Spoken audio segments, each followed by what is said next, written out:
아침에 제가 뉴욕시보다는 1시간 더 가는 롱아일랜드, 여기서 뉴욕시에서 떠나면 8시간, 7시간 가는 걸리는데 거기서 출발하면 8시간 걸리는데 중간에 뭐 공사가 하고 이렇게 해서 9시간 정도 걸린 것 같아요. 잘 왔는데 그래도 잘 왔어요. 크게 어렵지 않게. 이제 모리스빌 바깥에 저 언저리 어디 22번을 이렇게 오쯤 오니까 이제 굉장히 피곤한 거예요. 그래서 집중력도 막 떨어지고 졸음도 오고 좀 힘드네. 한 시간 더 남았는데요. 되게 힘드네. 그런데 갑자기 이쪽에 빌보드에 Jesus is alive 이러는 거예요. 구름 속에서 환상은 잘못 봤나 그러고 보니까 진짜 빌보드가 서 있고요. 거기에 큰 빌보드가 서 있는데 저는 그쪽에서 차를 몰고 오는 일이 별로 없어. 거기에 그 빌보드가 있는지 그 전에도 있었는지 모르지만 처음 봤어요. 저게 뭐지 그러고 하도 크니까 이렇게 보니까 그 위에 Beyond all reasonable doubt, Jesus is alive 이렇게 써 있는 거니까 절대로 의심할 여지 없이 예수는 살아계시다. 그런데요, 불과 한 10초, 20초 이렇게 휙 지나가 버렸으니까 그걸 보는데 제형이 살아나는 거예요. 갑자기 나머지 1시간이 그냥 별로 어렵지 않게 눈으로 떴다 하면서 왔어요.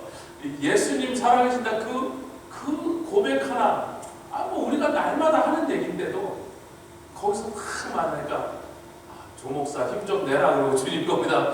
어젯밤에 누가 세워놨는지 하여튼 그건 모르겠습니다. 그래서 하여튼 이번 뉴욕 여행도 안전하고 여러분들 기도해 주셔서 좋은 그런 귀한 교제가 있었고 또 나름대로 주님이 그 사고 속에서 여러 가지 저희 비춰주시고 보여주신 여러 가지들을 이렇게 정리하면서 잘 돌아왔습니다.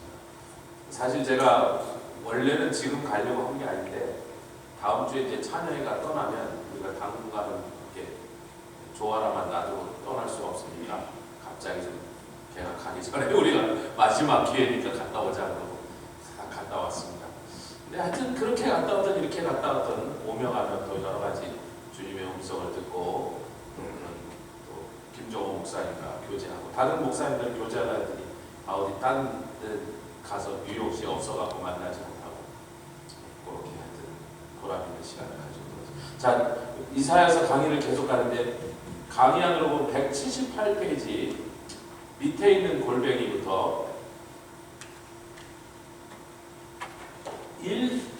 8장 1절부터 4절까지는요 다메섹과 사마리아의 노략물이 즉 유다를 공격하고 괴롭히던 그 두 나라가 노략질을 당해서 즉 포로로 끌려가서 아니면 망해갖고 아수르 왕 앞에 그 모든 재물들이 옮겨가랴 즉 그 두 나라가 아수르 왕한테 패하리라.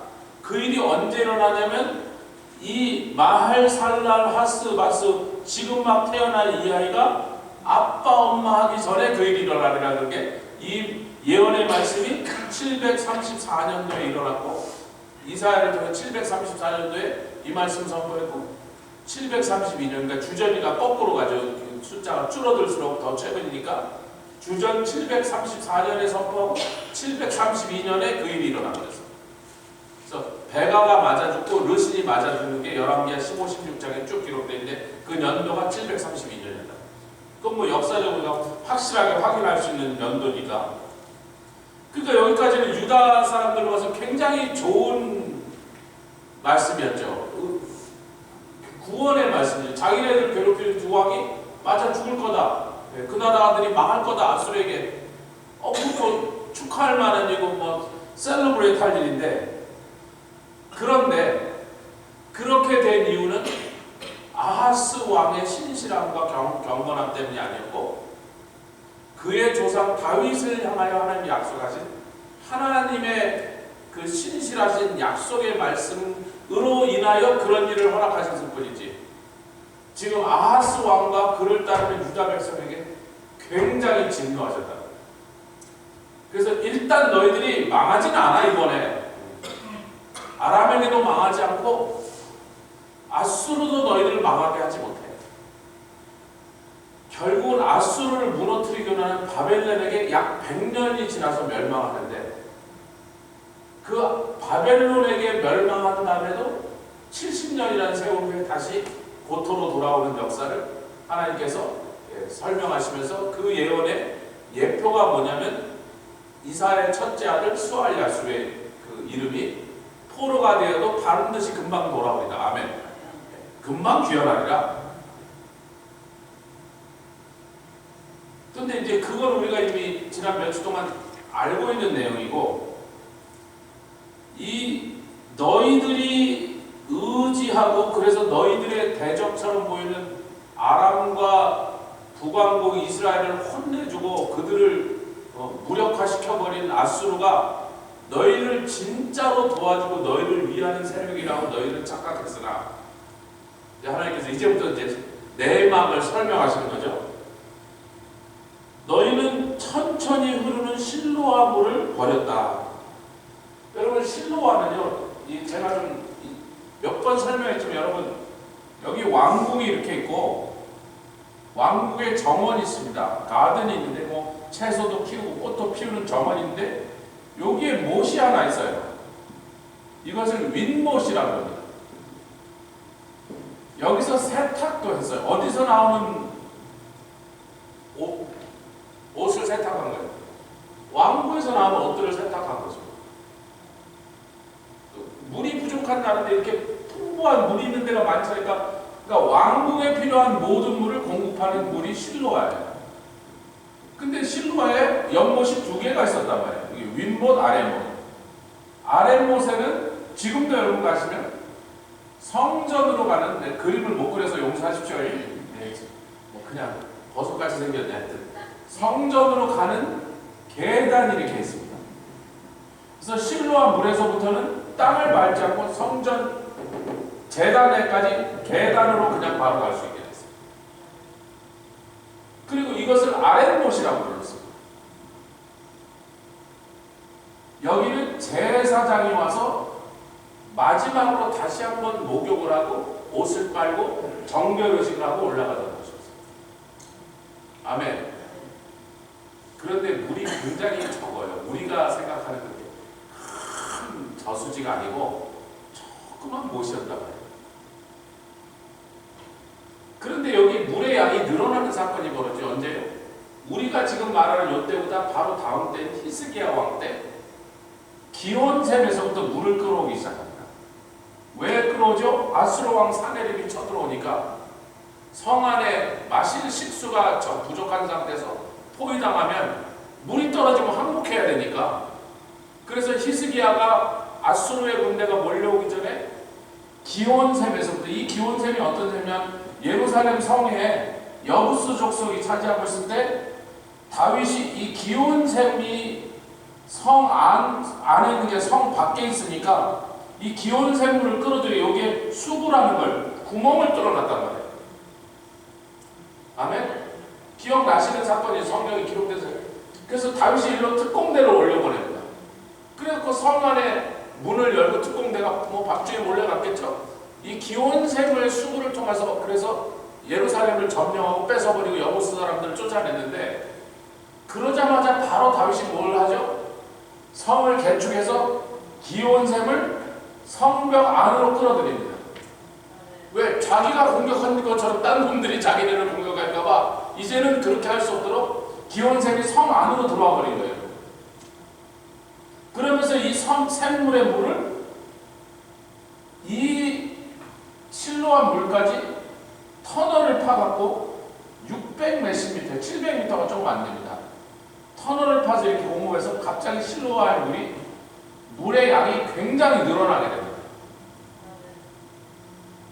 그래서 우리가 지금 볼 실로아 물은 그렇게 해서 엄청나게 물이 많아진 다음에 그걸 본 거예요. 그전에 그거의 몇 분의 1밖에 없었단 말이에요. 조그만 물이란 말이에요. 그리고 여기서 뭐 가든 사이를 쫄쫄쫄쫄 흐르니까 하나님께서 요거를 비유하셔서 말하는 게, 그러니까 이 유다의 백성과 이 나쁜 놈 아하스 왕 요노마, 네가 저 큰 하수, 어느 하수예요? 그 중근동에서 가장 물의 양이 많은 유브라데 하수에 니느웨가 유브라데 강가에다 딱 성을 만들었거든요. 그러니까 아수르라는 제국은 유브라데 강 유역에 풍부한 물살을 배경으로 일어난 제국이기 때문에 지금 그걸 빗대어서 큰 하수, 즉 유브라데를 아수르 왕을 그 큰 하수라고 부르고, 하나님 자신의 성전에서 제사 드리는 제사장들이 자기 몸 겨우 씻고 자기의 예복 정도 겨우 씻을 만큼 조그만 요만한 웅덩이, 그러니까 네가 볼 때는 유브라데 강, 그 거대한 강과 그 아수르 왕은 그 거대한 강의 세력을 가지고 큰 나라, 큰 군대를 운영하는 그 거대한 세력의 우두머리가 요 조그만 실로암 물에서 제사장들 지 몸이나 씻고 이렇게 올라온 요 실로암 물을 비교하니까 비교가 안 되도록 이쪽이 약해 보였다 이거지. 지금 그러시는 거예요. 아멘. 네. 이 내용을 모르고 보면 이게 뭔 소리가 뭐 식구 같은데 그게 아니고 천천히 흐르고 물의 양도 적은 실로암 물인데, 그 실로암 물은 세력이나 무슨 양을 얘기하는 게 아니라 그 실로암 물이 하던 기능이 뭐냐면 제사장이 온전히 정결하게 되도록 하여서, 아멘. 그가 드리는 제물과 예배가 하나님을 기쁘시게 하므로 하나님이 늘 그 제물을 받으시고 그 예배를 받으시게 하여 이 예루살렘 성중에 머무러 계시도록 만들었던 그 실로암 물이라는 거예요. 그러니까 그걸 우리말로 직역하면 내가 이 성에 너희와 함께 있는데 그거는 든든하지 못하다고 여기고, 아이고 불안하네, 우리는 군대가 적잖아, 적군이 우리보다 몇십 배 더 많이 몰려오면 어떻게 그것을 다 막아 싸울 거야, 우리 힘으로 그것들을 향하여 전투를 벌인다고 승산이 있겠어? 실로암을 요 조그만 거 갖고 우리가 버틸 수 있겠어? 며칠 먹고 다 끝나버리고 그 조그만 물로 포위당한다면 어떻게 할 거야? 쟤네는 그 대단한 유브라데 강에 뭐 배도 수천 척 띄워놓고 교역을 하고 농사를 짓고 그래서 대제국을 이뤘는데 그 아수르한테 우리가 어떻게 감히 상대를 하겠어? 그 아수르가 너희들이 그들의 힘이 너무 세고 강력하니까 너희들의 원수 르신과 아람 군대와 배가, 즉 북왕국 이스라엘의 군대를 물리치는 데 사용했으니까 그들이 너를 구원했다고 생각하지만, 이제는 그 아수르 왕의 그 큰 물이 너희를 향해 덮쳐올 것이다. 8절 읽겠습니다. 시작. 흘러 유다에 들어와서, 여러분 아수르가 유다에 들어오는 게 좋은 일이에요, 나쁜 일이에요? 북왕국에 올 때는, 아람 제국을 쳐들어올 때는 좋았죠. 야, 드디어 우리를 구원해줄 군대가 왔다고 박수치면서 환호를 했는데, 이제 그 물이, 너희가 그렇게 의지하던 그 물이 이제는 유다를 덮쳐버리고 골짜기마다 차올라서 이제는 그 너희들의 목에까지 올라올 것이라. 여러분, 제가 임마누엘을 예수님을 가리키는 사람 임마누엘과 함께 하나님이 새초부터 새말까지 이곳에 자기 백성들과 함께 하시기를 원하시고 권고하시는 땅이라는 임마누엘의 땅이라는 의미로도 쓰인다고 지난 시간에 말씀드렸습니다. 지금 여기서는 땅이에요. 8절 같이 읽겠습니다. 시작. 흘러 유다에 들어와서 창이라고 목에까지 미쳐주랴 임마누엘 땅이여, 그렇게 읽어야 되는 거예요. 그의 펴는 날개가 내 땅에 편만하니라. 임마누엘 사람이라 그러면 전혀 내용이 다 흐트러져 버려요. 예수님을 가리키는 게 아니고 하나님이 늘 너희랑 함께 하시길 기뻐해서 실로아의 그 조금 흐르는 물이지만 그것이 너희를 거룩하고 정결한 예배를 드리게 만들어서 내가 그 예배를 받으려고 너희들의 재물을 기뻐하여 늘 예루살렘 함께 있는 임마누엘 땅이 됐던 이곳에 너희들이 좋아하는 아수르의 군대가, 흉악한 군대가 이 땅을 유린하는 그 일이 일어나리라. 하나님 진노하신 거예요. 그 다음에 이제 9절부터 10절은 세상 모든 민족들을 향하여 유다를, 예루살렘을 치러 올 마음이 있는 사람들을 향하여 이제 선지자를 통해 선포하시네요. 9절 10절 같이 읽겠습니다. 시작. 너희 민족들아 헌화하라, 필경 패마하리라. 너희 먼 나라 백성들아 들을지니라 너희 허리를 동이라 필경 패망하리라. 여러분 허리를 동일 때는 보통 여러 나라의 군대가 이스라엘 백성을 향하여 쳐들어올 때 그들이 허리를 동였다 그래요. 뭐 어느 나라든지 그렇죠. 전투를 하려면 뭐부터 쳐요? 허리띠부터 졸라 묶는 거거든요. 달리든지 싸우든지 힘을 쓰려면 허리띠를 졸라 거거든요. 그러니까 너희들이 내 백성을 치려고 아무리 허리띠를 동여 매봐라 반드시 패망하리라. 너희가 아무리 동호하고 아무리 애써도 필경 이루지 못하고 니네가 아무리 큰 소리를 쳐서 내 백성을 다 멸망시킨다고 큰 소리를 뻥뻥 쳐도 시행되지 못하리라. 그러니까 우리말로 You could try. 하나님 한번 해봐. 해봐. 절대로 너희 힘으로 내 백성을 멸망시키지 못하니 이는 그거를 히브리 말로 하면 뭐죠? 이는 우리 하나님이 우리와 함께 히브리 말로 하면 임마누엘. 그래서 8장 9절은 계속 임마누엘을 강조하고 있는 것입니다. 할렐루야. 그러니까 하나님이 이스라엘 유대의 백성들을 향해서는 너희들이 얼마나 어리석은 짓을 했는가. 내가 너와 함께고 내가 너희들의 예배를 받고 그것을 기뻐함으로 너희들의 재물을 기뻐함으로 날마다 그 성 중에서 너희와 함께 있는데 그래서 그때 필요한 것이 실로와 물이었는데 너희들은 뭐 쫄쫄 흐르는 실로와 물이 아이고 시시하네 별볼일 없네 우리가 지켜지겠어? 우리가 보호받을 수 있겠어? 하나님이 뭐 우리는 어떻게 군대가 있어야지 아수르는 몇십만 명인데 뭐 군대가 있어야지 뭐 하나님이 어떻게 도와주겠어? 라고 하니 어리석은 것들아. 그러면서 동시에 유다 백성들을 향하여 유다를 쳐서 예루살렘을 쳐서 하나님의 백성들을 죽이고 빼앗고 그렇게 하겠다고 마음먹은 모든 세상 민족들을 향하여 너희들이 한번 와봐. 아멘. 와봐. 한번 you could try. 내가 여기 있는데 너희가 이 성을 무너뜨린다고? 내가 이 성 중에 내 백성과 함께 있는데 너희들이 이 백성을 멸망시키고 때려 죽일 수 있다고? 이 성을 함락시킬 수 있다고? 한번 해봐 그랬어요. 우리 하나님 이런 표현을 했을 때 굉장히 지금 승기가 상당히 불편해지네요. 이것들이 이놈들이 지금 그러죠. 자, 그 다음에 이제 이사야를 향하여 11절부터 시작. 여호와께서 강한 손으로 내게 알게 하시며 이사야죠. 이사야 자신에게 알게 하시며 이 백성의 길로 행치 말 것을 지금까지 실로와의 천천히 흐르는 물보다 저 유브라데의 큰 하수인 아수르가 대단하다라고 말하면 그런 망령된 소리를 하는 이 백성들의 길로 이사야 너만은 절대로 따라가지 마라.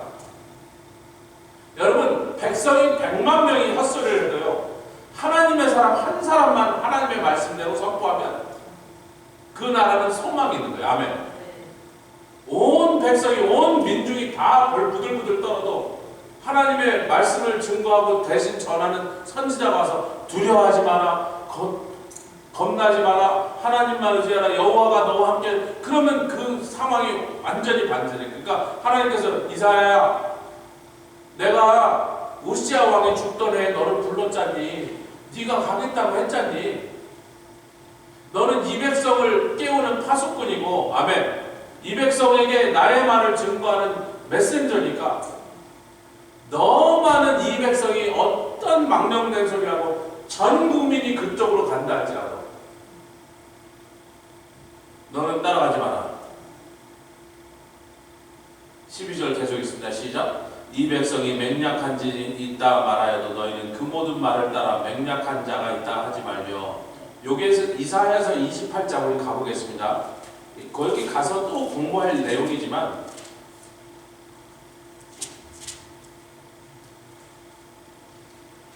(28장) 18절 15절부터 18절까지 읽겠습니다. 이사야 28장 15절로 18절 제가 한 절 읽고 여러분 한 절. 너희 말이 우리는 사망과 언약하였고 음부와 맹약하였은즉 넘치는 재앙이 유행할지라도 우리에게만은 미치지 못하리니 우리는 거짓으로 우리 피난처를 삼았고 허위 아래 우리를 숨겼음이라 하는도다. 16절 그러므로 주 여호와께서 가라사대 보라 내가 한 돌을 시온에 두어 기초를 삼아 예수 그리스도시죠. 곧 시험한 돌이요 귀하고 견고한 기초돌이라 그것을 믿는 자는 급절하게 너희가 사망과 맹약하고 음부는 지옥의 권세 즉 마귀와 맹약하여서 그 마귀에게 보호를 받는 적그리스도에게 보호를 받겠다고 평화적을 했고 그 종이 쪼가리 하나를 들고 우리가 안전하다 보호받을 거라고 그렇게 안심하고 있는데 내가 너희들을 구원하기 위하여 보낸 것은 한 돌이다. 시온의 기초를 삼는 돌이요 시험한 돌이요 귀하고 견고한 기초다. 그 돌, 즉 내가 보낸 그분 내 아들 예수를 믿는 자는 급절하게 되지 않아요. 할렐루야. 나는 17절 있습니다. 나는 공평으로 주를 삼고 의로 주를 삼으니 우박이 거짓의 피난처를 쏟아내며 물이 그 숨는 곳에 넘칠 것인지. 요 얘기는 28장까지 갔을 때 더 자세히 나오고 18절 있습니다. 너희의 사망으로 더불어 세운 언약이 패하며 음부로 더불어 맺은 맹약이 서지 못하여 넘치는 재앙이 유행할 때에 너희들은 넘치는 재앙이 유행할지라도 그 재앙이 우리에게 미치지 못할 거라는 이런 헛소리를 주절거리고 있으나 넘치는 재앙이 유행할 때 너희가 그것에게 발핌을 당할 것이다.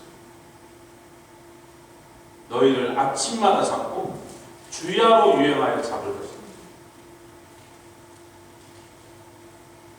이런 걸 보고 고양이한테 생선을 맡겼다고 그러는데 마귀 보고 우리를 보호해달라고 유대인들이 그와 맹약을 맺었으니 그 뭐 세상에 또 그런 뭐 바보 같기 짝이 없는 짓을 해버렸는데 철석같이 그 맹약을 믿고 있는 그 모습이 지금 아하스 왕이 아수르 왕과 맺었던 그 맹약을 빗대어서 하나님이 나중에 일어난 일을 더 확대해서 설명하고 계십니다. 이 바보야, 네가 가서 성전의 은금을 갖다가 베껴갖고 갖다 바치고 나는 당신의 아들이라고 아부를 떨어뜨린 그 아수르 왕이 네 아들 히스기야인데 니네 나를 쳐들어올까 이 바보야. 근데 그것도 보지 못하고 요절해서 죽어버렸습니다. 뭐 빨리 죽은 게 그건 차라리 나은 거죠 그때는. 근데 그 아들이 그 불행을 다 뒤집었을 뻔했는데 다행하게도 히스기야 왕이 하나님을 경외하는 왕이었어요. 그 아버지 같이 하지 않고 자기 조상 다윗과 같이 하여 하나님 앞에 나와서 하나님께 호소할 때 하나님께서 그 아수르 군대를 멸망시킨 것을 우리가 잘 알고 있다는 거죠. 할렐루야. 그래서 이제 여기서 13절, 14절에 보니까 여기가 이제 핵심되는 내용이죠. 우리에게 주시는 레슨의 핵심이 13, 14, 15절에 있는 것인데 13절부터 읽겠습니다. 시작. 만군의 여호와 그를 너희가 거룩하다 하고 그러 너희의 두려워하며 놀랄 자를 삼으라. 이게 참 희한합니다. 거룩함과 두려워하며 놀랄 분과 피할 분이 다 같은 한 분 만군의 하나님.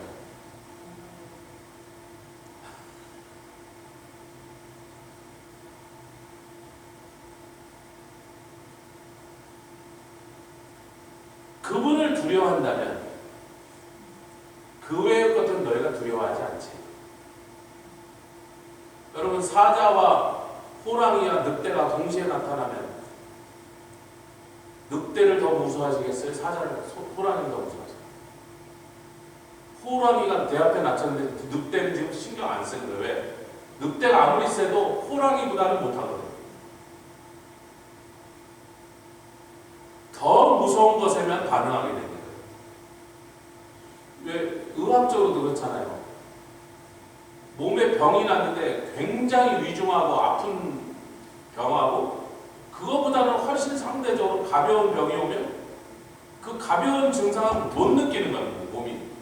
아니 이게 없었다면 이걸 느꼈을 텐데 너무 아픈 게 있으니까 덜 아픈 건 모르고 있는 거예요. 그것과 똑같은 거예요. 하나님을 경외하고 하나님만을 두려워하면 하나님을 참으로 경외하는 사람은 그 외의 것들에게 두려움이라는 걸 느끼지 않습니다. 아멘. 두려워하지 않는 거예요.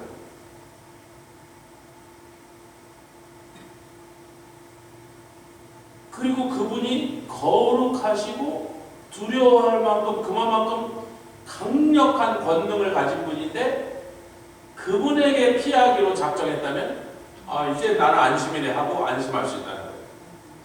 여러분 이 얘기가 계속 왜 나왔냐면 친아수르냐 반아수르냐 이걸로 세상이 나는 거예요.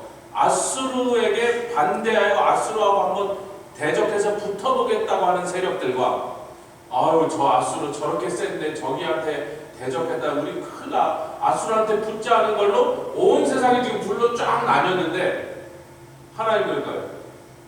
반아수르가 됐던 이스라엘도 망하고 친아수르를 했던 유다 너도 망하는 거예요.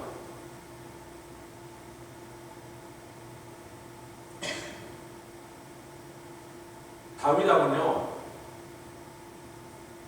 인구수를 조사하느라고 하나님의 진노를 했습니다.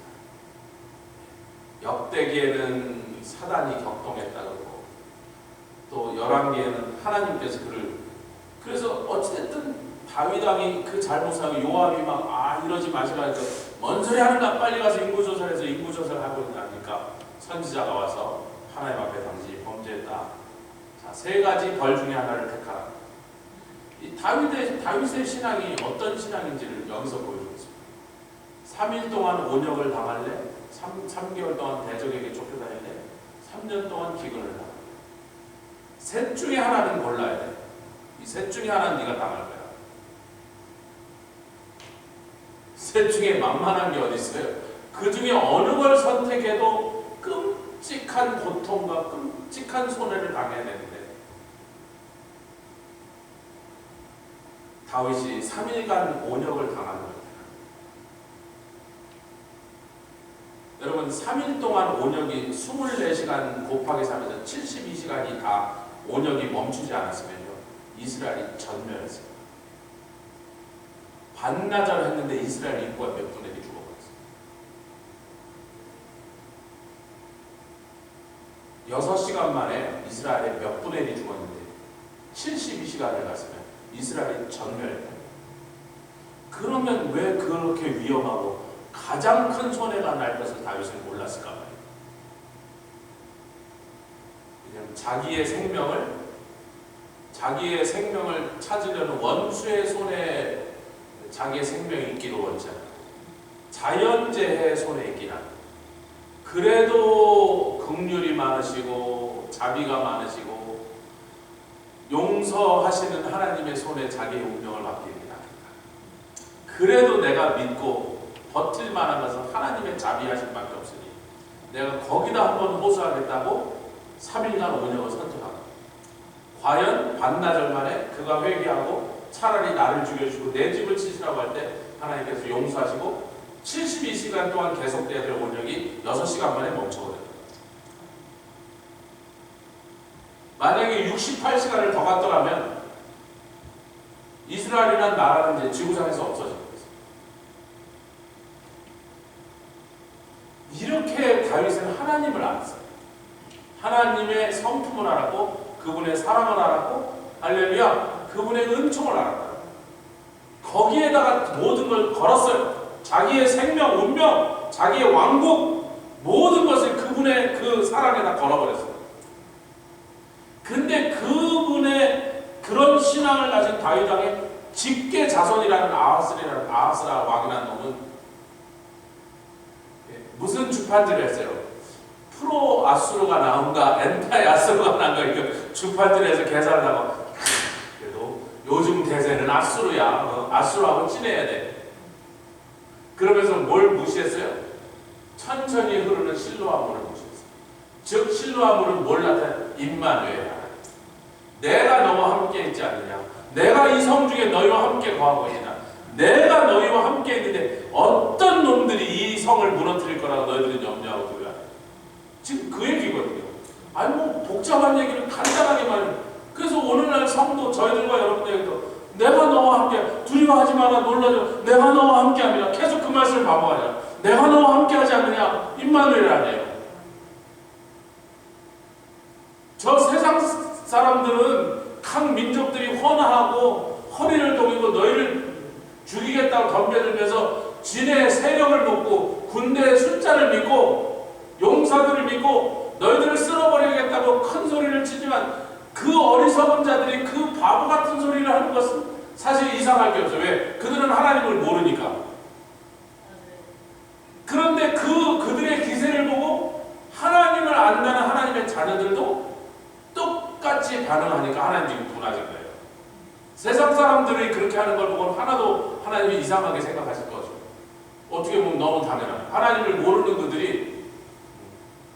그들이 생각할 때는 하나님은 뭐예요?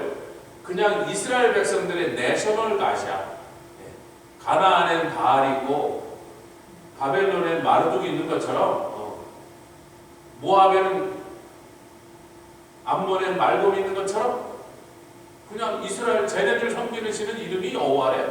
우리 신과 이름이 좀 다른 신이야. 좀 성질이다. 그 정도로 생각하는 것들이 그렇다고 뭐 지네가 그 신을 섬긴다.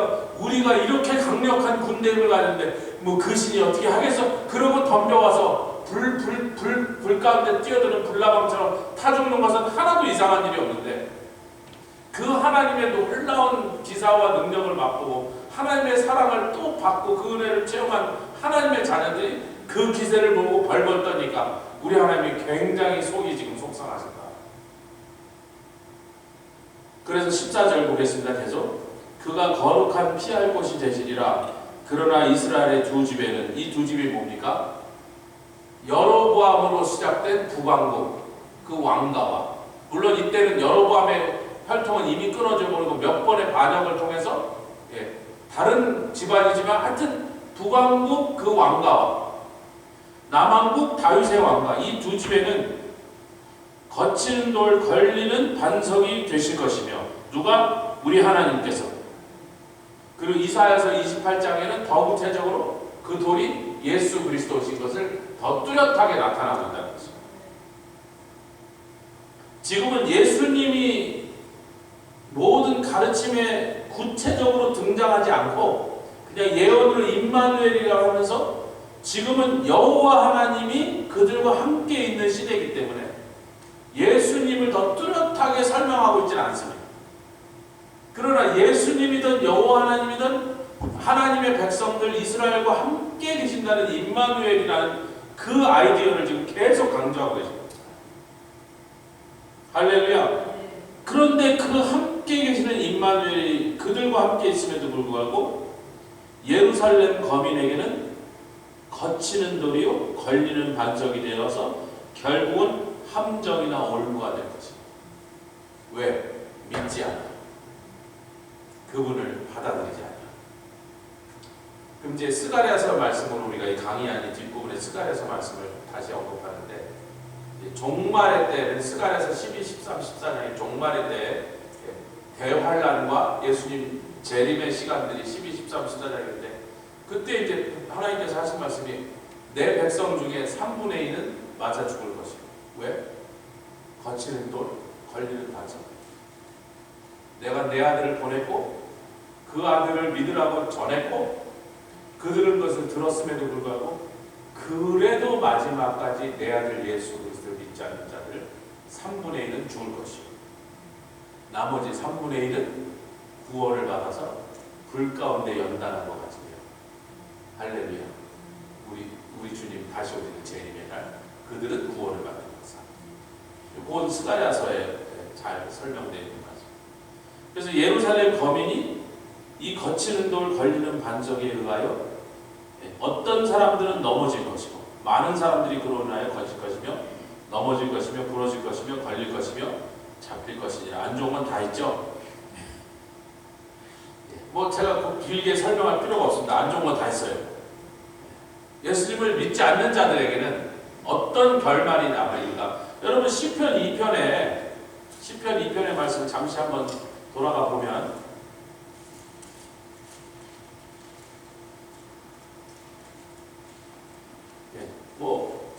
어찌하여 열방이 2장 1절 어찌하여 열방이 민족들이 허설게 세상의 군왕들이 나서며 관원들이 서럽게 하며 여호와 그 기름받은 자를 대적하며 우리가 그 맨 것을 끊고 그 결박을 벗어버리자 하늘에 계신 자가 웃으시며 주께서 저를 비우시리라. 그때 분을 바람이 진나서 저희를 놀리게 해주시 6절부터 같이 계속 시작. 내가 나의 왕을 내 거룩한 산 시온에 세웠다 하시리로다. 내가 영을 전하노라. 여호와께서 내게 이르시되 너는 내 아들이라. 예수님이죠. 오늘날 내가 너를 낳았도다. 내게 구하라. 내가 열방을 유업으로 주리니 내 소유가 땅끝까지 이르리로다. 내가 철장으로 저희를 깨뜨리며 질글같이. 이거는 계시록에 예수님 다시 오신 장면에 철장으로 깨뜨리시는 예수님이 그곳에 잘 묘사됐죠. 10절이 중요합니다. 10절 12절까지. 그런즉 군왕들아 너희는 지혜를 얻으며 세상의 관원들아 교훈을 받을지어다. 여호와를 경외함으로 성령되며 즐거워할지로다. 그 아들에게 입맞추라. 그렇지 아니하냐. 그분은 입맞추고 그분을 믿고 받아들이지 않는 자들에게 거치는 돌 걸리는 반석. 거치는 돌 걸리는 반석. 반드시 망하리라. 여기는 반드시 뿐만 아니라 급하게 망하리라. 그래서 우리가 이제 전도하러 나서 요한복음 3장 16절을 하고 난 다음에 이 3장 16절만 전도할 때 쓰게 된 것이 이 복음주의자들이 한 6, 70년 전에 시작한 일인데 3장 16절을 한 거는 문제인데 17절, 18절을 안 하는 게 문제예요. 하나님이 세상을 사랑하사 이처럼 살아와서 독생자를 주셨으니 그들을 믿는 자에게 멸망하고 영생을 얻는 그것만 하고 끝나고 있어요. 그러니까 하나님이 사랑이라는 얘기만 했어요. 근데 17절, 18절 만약에 믿지 않으면 이미 심판을 받았느니라. 그게 사실은 더 중요한 얘기예요. 근데 그 얘기하면 사람들이 싫어하니까 그 얘기 싹 빼고 그냥 하나님의 사랑이시니까 하여튼 웬만하면 그 사랑을 좀 받으시면 좋을 것 같은데요? 싫어요. 그래도 뭐 할 수 없고요. 그래서 이 이반젤리컬 커뮤니티가 6, 70년대 이렇게 복음을 바꿔버린 것이 큰 문제를 지금 일으킵니다. 옛날에 설교자들과 전도자들 그렇게 안 했어요. 회개하라부터 먼저 했어요. 회개치 않으면 멸망하리라부터 먼저 했어요. 그러나 하나님은 당신을 멸망하기로 원치 않으시고 당신의 아들을 보내서 십자가에서 당신의 죄를 다 담당하셨습니다.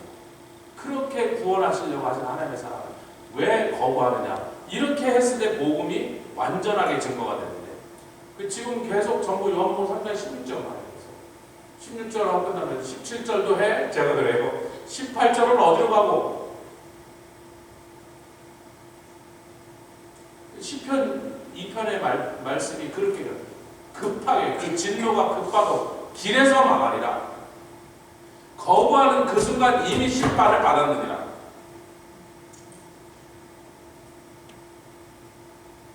그 다음에 이제 제가 사실 분량이 좀 많아서 다음 주로 넘기려고 놔둔 게 오늘 읽기는 읽었지만 이사야서 8장에 16, 17, 18절에 이게 짧은데도요 여러 신학자들이 이 해석을 굉장히 다르게 해놨어요. 그래서 제가 그 4가지 해석을 다 강의 안에 적어놨는데 지난주에 아마 받으시고 오늘까지 그걸 부지런히 읽어오셨을 것 같지 않아서 제가 읽어오시면 도움이 된다. 왜냐하면 이 4가지 견해가 어느 쪽을 선택하느냐에 따라서 이 해석이 너무나 달라지는데 대부분의 신학자들이 80% 이상의 신학자들이 너는 하고 말하시는 분이 여호와고 너는 이사야다. 그래서 이걸 읽으면 여호와께서 이사야야 증거의 말씀을 삼으며 율법을 나 여호와의 제자 중에서 봉함하라. 이렇게 해석해야 된다고 말하는 신학자가 80%입니다. 뭐 대부분이 다 그렇게 말해요. 근데 아닌 것 같은데 하는 사람들이 3가지 견해가 들어있어요. 제가 강의한 제일 끝에 2페이지에 오늘 적어놨으니까 오늘 집에 가셔서 천천히 한번 읽어보시고 저도 고민을 많이 하고 여러 번 다시 묵상해보고 이 사람 얘기 들어보면 그것도 일리가 있고 저 신학자 얘기 들으면 그것도 일리가 있고 또 히브리어의 정통화만 유대인들은 또 다르게 해석해요. 유대인들이 히브리 말로 쓰인 거니까 히브리 문법을 들이대면서 하면 우리처럼 그 사람들처럼 히브리 문법에 정통하지 못하고 간신히 막 기초만 배운 사람들은 약호가 죽잖아요. 히브리 신학자들이 막 해야 되니까 어이구 또 그런 거 같기도 하고 그래서 뭐 하여튼 이 4가지 설 중에 그러니까 말하고 있는 화자가 누구냐 그것을 놓고 굉장히 설이 분분한 게 다른 데는 여호와인지 이사야인지 누군지가 화자를 잘 밝혀놓는데 여기는 갑자기 느닷없이 너는 그러고 시작하는데 그게 누구라고 설명을 안 해요. 본문에 설명이 없어요. 그러니까 저도 여기까지 와서 너가 누구지? 왜냐면 육하원칙에 대해서 누가 언제 어떻게 누구에게 뭐 이걸 항상 따져보면서 성경 연구를 하는 게 기본이니까 그렇게 하는데 너가 누구지? 근데 앞뒤의 문맥을 아무리 봐도 너가 누군지가 불분명한 거예요. 그래서 이제 제가 다른 신학자들은 뭐라고 했나 궁금해서 한번 체크해봤더니 수십 명 얘기를 읽어봤는데 네 가지 설이 팽팽하게 맞서서 아무도 양보를 안 하는데 할 수 없다 이럴 때 내가 기도하면서 주님 주신 마음을 정리를 해봐야겠다고 그때 저의 견해를 거기다 붙여놨습니다. 여러분 이런 거는 그냥 조목사가 그러니까 그래 그렇게 쉽게 단순하게 받아들이지 마시고 한번 여러분도 고민하시면서 좀 묵상하시면서 다음 주에 우리가 이 얘기를 좀 같이 했으면 좋겠다. 그래서 오늘 요 부분을 좀 남겨놓고 16절부터 18절을 여러분 집에 가서 한번 음미해 보시면서 이게 과연 대부분의 사람들이 얘기했잖아요. 여호와께서 이사야에게 하신 말씀이지. 어떤 신학자들은 이사야가 주님께 한 말이라고. 근데 거기서 너라 그러니까 한국말이 너 그러니까 하나님께 감히 누가 이사야가 너라고 그랬겠어? 아니 근데 그건 아니죠. 영어로 you는요 경어가 없잖아요. 존칭이 없잖아요. 그래서 이 히브리어에 그냥 you라는 2인칭 단수가 그냥 쓰였어요. 그러니까 너라고 번역해도 되고 만약에 그분이 하나님이라고 생각하는 순간 그 번역을 당연히 당신은 그렇게 했을 거란 말이에요. 한국말의 너와 당신이란 경어와 이 반말의 그 차이는 번역자가 그렇게 붙인 거니까 원문은 그렇게 돼 있지 않고 그냥 you란 말이에요. 그래서 그걸 갖고 너라고 하는 말을 감히 하나님께 했을 리가 없다고 그렇게 하시는 건 성경 해석 원칙상은 안 맞는 얘기죠. 그 정도 제가 여러분에게 좀 고민거리를 던져드리고 숙제를 던져드리고 오늘 말씀을 맺도록 하겠습니다. 주님 감사합니다. 오늘 이 말씀의 비밀을 또 우리에게 풀어주시니 감사합니다. 또 참 성경이 어려운 것들이 많아서 인간의 얕은 지식으로는 쉽게 깨닫지 못할 부분들을 또 만났습니다. 주님 왜 그렇게 하시는지 우리는 알 수 없으나 그 속에 또한 놀라운 비밀과 또 보화가 숨겨 있음을 믿고 주님 이것을 놓고 성령께 물으며 또 말씀을 살피며 또 묵상할 수 있도록 허락하여 주시니 감사합니다. 다음 시간 만날 때까지 우리 안에서 그런 놀라운 역사가 일어나서 어려운 말씀이 비밀이 풀려지는 그러한 은혜가 있게 하여 주시옵소서. 감사드리며 예수 그리스도의 귀하신 이름으로 기도드렸사옵나이다. 아멘. 하늘에 계신